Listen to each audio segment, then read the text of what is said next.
Yo, what it do, YouTube? It's your boy MB, ready to do the daily breakdown of the S&P 500 on the futures market. Today is Monday, April 29th, 2024, and we had another really choppy day. The market just didn't want to pick a direction. So I'm on a 1 hour chart, and you can see that we have a lot of top wicks, a lot of bottom wicks, a lot of bottom wicks, a lot of top wicks.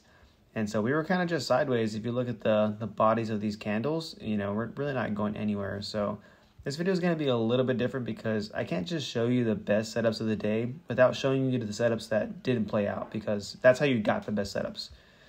So I'm going to break it down now, starting with Friday and Sunday. We ended up gapping up on Sunday. So there was this gap to fill, and so that ended up being a play today. But if I go to a 5-minute chart, there was this level pre-market that was acting as resistance, and then this level down here that was acting as support.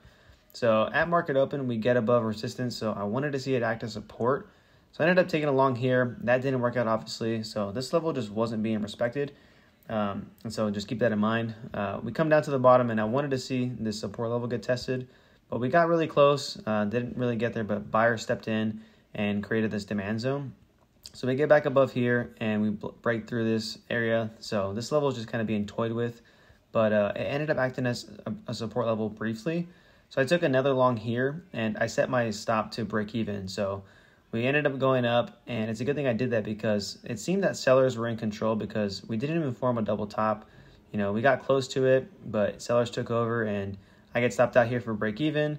And so once I knew that this level just wasn't being respected, I was like, okay, I'm going to take this short if we break below it and retest it, which is what happened here at 9:40. So we get a close, we retest it, I take it short, and I target this demand zone. So I get out here, and I could have flipped it for a long, but this is where you get play number 2.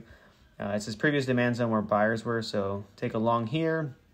And then once we approach this same area again, I was like, okay, from here on out, I'm not going to take any more longs until we get above this level and the market makes a clear direction. And it's a good thing I made that decision because, again, we kind of just chopped around, got back. Let me extend this, actually.